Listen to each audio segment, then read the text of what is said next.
Fight for the unborn. Lawmakers discuss ways to include pro-life protections in budget reconciliation bills. We're on Capitol Hill. Crisis at the border. President Joe Biden creates controversy with remarks at a town hall meeting last night. What he is also saying about the new heartbeat law in Texas. Ransom demands. New developments regarding the Christian missionaries kidnapped in Haiti.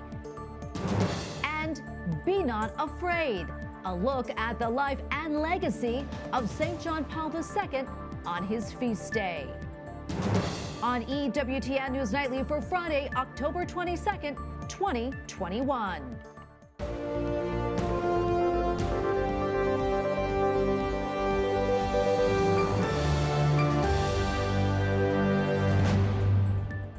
Thank you so much for being with us tonight on this feast of Pope St. John Paul II. I'm Tracy Sable. The U.S. Supreme Court again allows the Texas pro-life heartbeat law to remain in force while scheduling a hearing for the two lawsuits against it. The court will hear arguments on November 1st whether the federal government may sue the state over the law. It will also take up the abortion providers lawsuit, which it turned away last month. The heartbeat law has likely reduced abortions in Texas by an estimated 80%. Today, the White House issues what it calls a first-ever national strategy on gender equity and equality, and repeated multiple times throughout the 41-page document its unrelenting support for abortion. White House correspondent Owen Jensen reports. Owen? Tracy, if you read the document and get to about page 18, that's when you'll find the administration really doubles down on defending Roe v. Wade, getting rid of Hyde, and going after Texas, and that just scratches the surface. Releasing its national strategy on gender equity and equality, the Biden administration writes, most recently, Texas passed a state law that blatantly violates women's constitutional rights as recognized under Roe v. Wade and upheld as precedent for nearly 5 decades, thereby eviscerating access to abortion. It also states, we will work to codify the constitutional rights recognized under Roe v. Wade. In addition, we will strengthen access to the full range of family planning services by restoring and expanding the Title X program. Meanwhile, the president's controversial economic agenda, strongly opposed by Republicans and deadlocked for weeks. We are at this point in the conversation and in the debate where we are getting into the nitty-gritty details, and the president is deeply engaged in those discussions. President Joe Biden had breakfast with House Speaker Nancy Pelosi this morning, going over strategy and how to get the proposal through Congress. Senate Majority Leader Chuck Schumer joined them virtually. Last night, the president took part in a town hall, confident a deal will be struck. Are you close to a deal? I think so. You know, look, I was a senator for 370 years, and I was relatively good at putting together deals. When the southern border came up, President Biden, who has been under intense fire for his handling of it, or lack thereof, was asked if he has plans to visit the southern border. I've been there before, and I haven't, I know it well. I guess I should go down, but the whole point of it is I haven't had a whole hell of a lot of time to get down. Now, next week, a busy schedule for the president. He meets here at the White House with His All Holiness Ecumenical Patriarch Bartholomew. Then it's off to Rome, the Vatican, for a sit-down with Pope Francis. The White House says the two will discuss respect for fundamental human dignity. At the White House, Owen Jensen, EWTN News Nightly. The ultimate fate of President Biden's economic agenda may hinge on the Hyde Amendment, a provision that's been in place for more than 40 years, banning tax dollars for being used to fund abortions in the U.S. Right now, both House and Senate versions of the reconciliation bill do not include it. Capitol Hill correspondent Eric Rosales has more. In an effort to make sure that the Hyde Amendment and other pro-life provisions are included in President Biden's reconciliation bill, House Minority Leader Kevin McCarthy held a roundtable with pro-life lawmakers and groups. They say millions of unborn lives are at stake. This is one fundamental point that America had come together on for the last 50 years, and without one debate, Democrats have decided to change it in every element of every bill, and especially in this one. Joe Biden is the abortion president. Catholic Congressman Chris Smith says now is a critical moment for Congress to stand up for the rights of the unborn. I've been in Congress 41 years. None of this is worth it To say that, oh, I might lose my election, then so be it. There's a baby's life and a mother's life hanging in the balance, and in this case, millions of them. House Progressive Caucus members like Pramila Jayapal say she won't vote for any bill that contains the Hyde Amendment, and adds that the Hyde Amendment is something that the majority of the country does not support. 1 in 4 women have had an abortion and need to have reproductive care in a very, very important time when those protections are being rolled back. A recent Knights of Columbus Marist poll shows otherwise. 58% of Americans oppose taxpayer-funded abortions. Pro-lifers tell me the bill includes funding for abortions worldwide. President Biden has authorized the use of our tax dollars to pay for abortions in other countries. So we are taking our money and paying to kill children in developing countries. $760 million for international family planning, $70 million for the United Nations Population Fund, along with $200 million for the Gender Equity and Equality Fund. Senate Republicans tell me the Hyde Amendment is something that the left and the Democrats and the pro-abortion lobby is consistently trying to get stripped out of legislation that comes to the Senate. And they're not doing it just on the reconciliation bill, they're doing it on all the appropriation bills, which is why none of the appropriation bills are going to pass. Democrats hope to have the reconciliation bill's framework done by the end of the month. At the Capitol, Eric Rosales, EWTN News Nightly. The Biden administration says the U.S. remains committed to the defense of Taiwan. As we've done over multiple administrations, we'll continue to help Taiwan with the sorts of capabilities that it needs to defend itself, and so we'll stay focused on those things. Defense Secretary Austin spoke earlier today after a meeting of NATO defense ministers in Brussels. Last night, President Biden affirmed if China should attack Taiwan, the U.S. is, quote, not going to step back. Beijing reacted strongly today, saying that it will defend its one China sovereignty without compromise. A violent gang in Haiti threatens to kill 17 missionary hostages along with other captives, including children, unless a multi-million-dollar ransom is paid.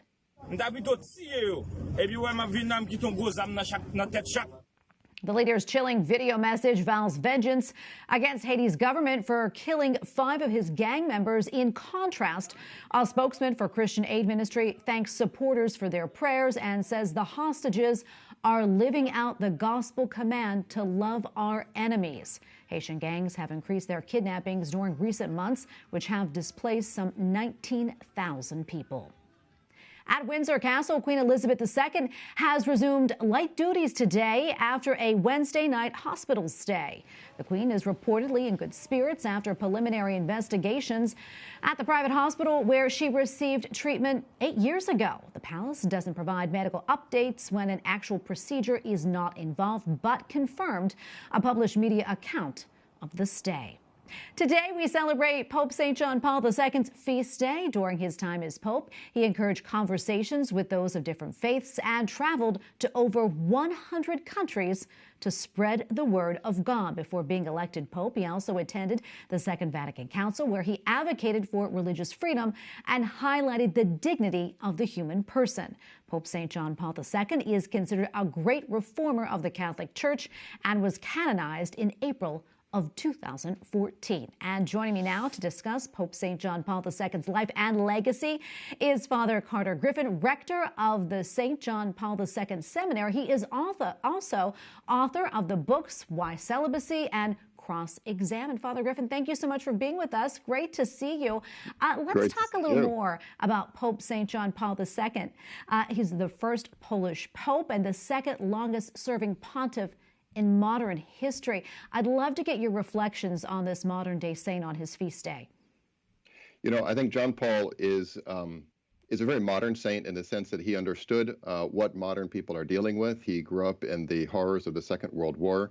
He went through the Second Vatican Council and saw all of the potential fruit and the real fruit that came from it, but also a lot of the confusion that emerged from it, and understood the need that people have not only for authentic and true doctrine, but also a witness of a holiness of life, because ultimately that, I think, is what makes him so appealing to so many people. It wasn't that he was a pope, it's that he was a saintly pope. So he's a great example, I think, for us and offers tremendous numbers of lessons for people today.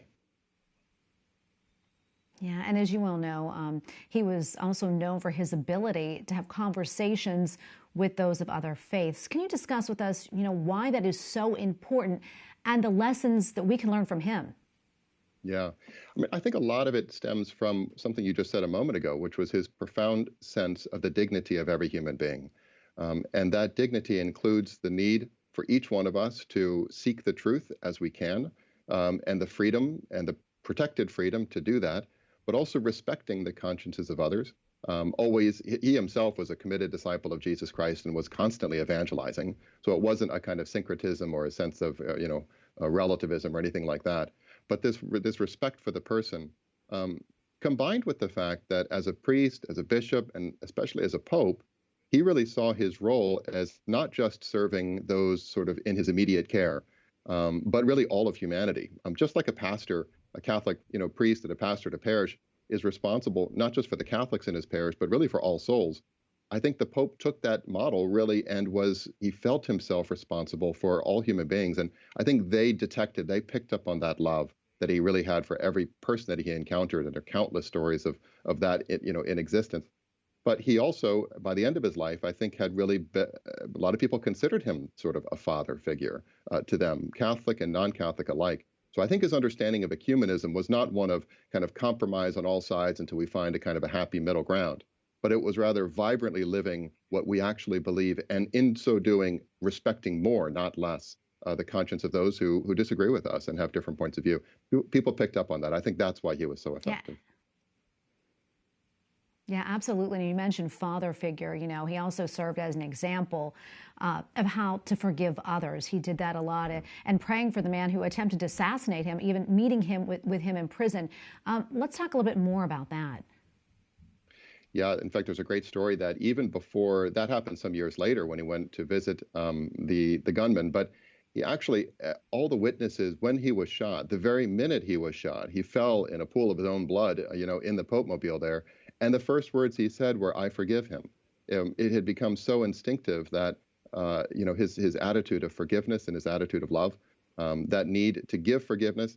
And also in his life, he showed the need to ask for forgiveness. I'm sure in his personal life, forgiveness of others, forgiveness of the Lord. He was a great advocate of the sacrament of confession, but also forgiveness on behalf of the church. And as part of the Jubilee celebrations, asking forgiveness from those that people in the church had hurt over the centuries, and kind of making that a very public thing, and this need to kind of purify, in a sense, our memories, and also to remember where Catholics have in fact been wrong.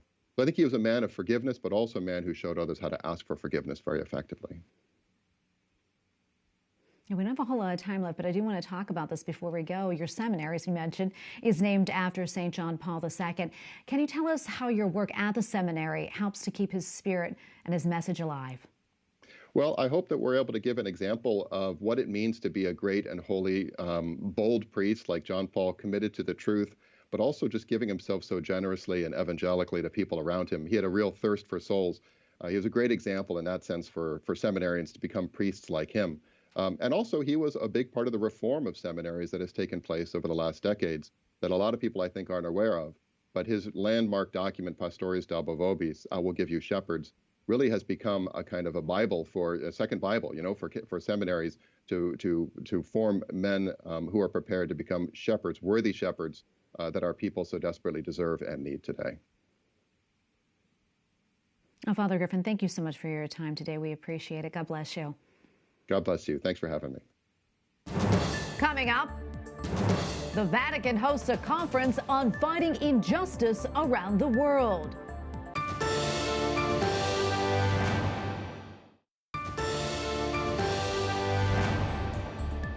This week, the Vatican hosted a conference on fighting injustice around the world titled Solidarity, Cooperation, and Responsibility.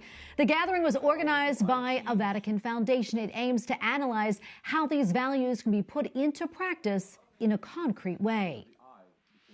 Joining us now from Rome is Elisa Ferreira, Commissioner of Cohesion and Reforms for the European Commission. Commissioner, thank you so much for your time today. We really appreciate it.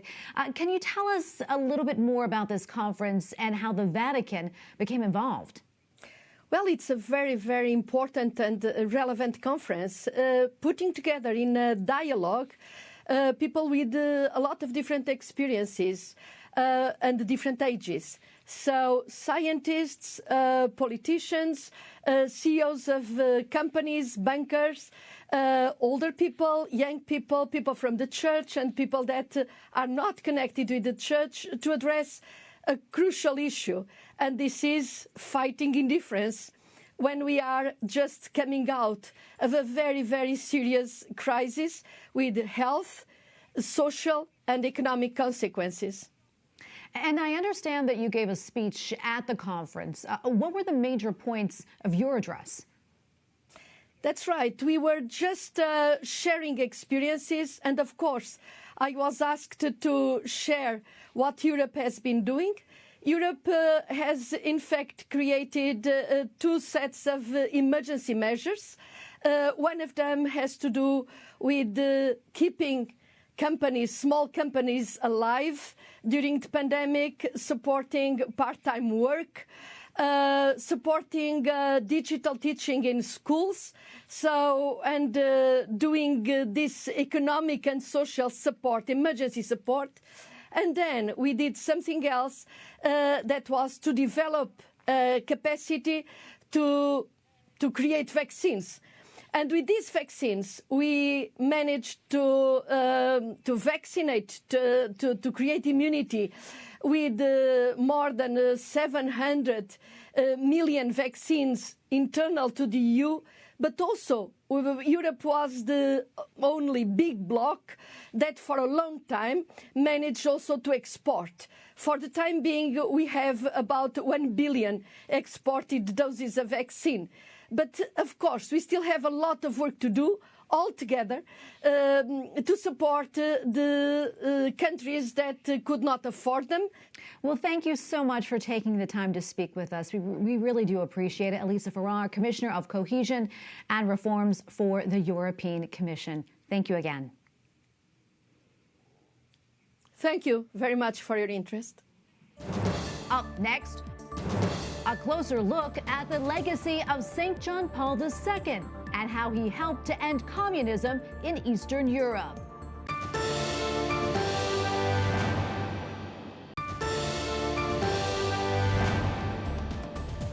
Finally tonight, as we mentioned earlier in the newscast, today is the feast of Pope St. John Paul II. And earlier, we heard about his faith and spirituality, but he also played a major role in the collapse of communism in Eastern Europe. Earlier this week, we spoke with the author of a book on John Paul II's place in history. Joining us now is Paul Kengor, professor at Grove City College and author of A Pope and a President, John Paul II, Ronald Reagan, and the Extraordinary Untold Story of the 20th Century. Paul, welcome back. Always great to see you. John Paul II was elected Pope in 1978, as you know, of course. And not only was he from Poland, but he was also the first non-Italian Pope in more than 450 years. Can you talk about the significance of that, Paul? And also, what was the reaction among the communist leaders in Eastern Europe at the time? Yeah, it was amazing. In fact, that's now the day that we recognize as his feast day. And he was, I mean, that he came in October, and then immediately after that, about 1 week later, gave his statement about "Be not afraid," right? And the Soviets were very fearful of this because they realized right away that this was a complete game changer in the Cold War. And yeah, Tracy, there had been nothing but Italian popes for 455 years. years, which is amazing. I mean, it's like twice the life of the United States. So, I mean, the Pope had been Italian. So to have the first Slavic Pope ever, the first Pope ever from Poland, and Poland being right smack in the middle, really the heart of the communist bloc, the one country in the communist bloc and the Soviet Empire behind the Iron Curtain where the war on communism, where the war on religion by the communists had utterly failed. I mean, this was, they knew that this was a big deal.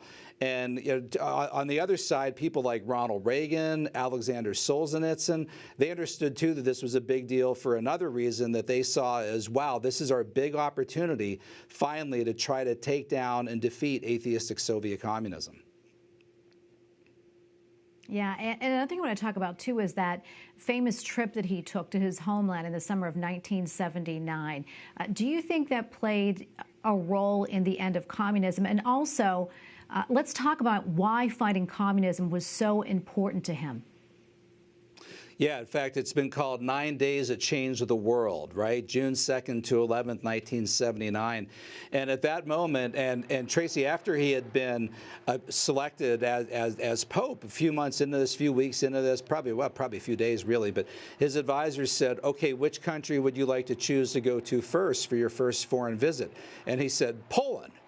And they said, well, that Holy Father, that might kind of rock the boat. I don't know. I don't know if you can do that. The Polish authorities were already saying no. The Soviet authorities were saying no, or trying to say no. Leonid Brezhnev had already called the Polish leader and said, you've got to stop or veto any visit by this new Polish Pope. And the Polish communist leader said, his name was Edward Garrick. He said, how can I do that? He said, my people are Polish. How can I say no? How can I say no to the Pope? And Brezhnev told him, you find a way to do it. You find a way to do it or else. And he tried. He couldn't veto it. And John Paul II insisted on going. And when he got there, they realized how, just what a mortal threat this was. There were massive numbers of people. I mean, masses of hundreds of thousands of people. Crowds of millions of people turned out. You had the Polish secret police gathering around with automatic weapons around the outside of the crowd. And it was there that John Paul II told the crowd, he said, be not afraid. Be not afraid, those famous words of the angel Gabriel to Mary at the Annunciation, the words that appear throughout the New Testament. And, to them, it gave them the courage that they needed. And again, the Soviets, on the other hand, were very afraid.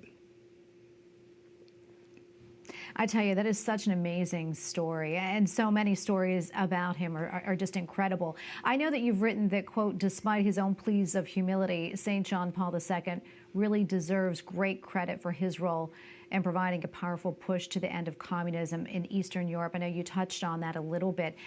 Do you think that he actually receives the credit, though, that he deserves?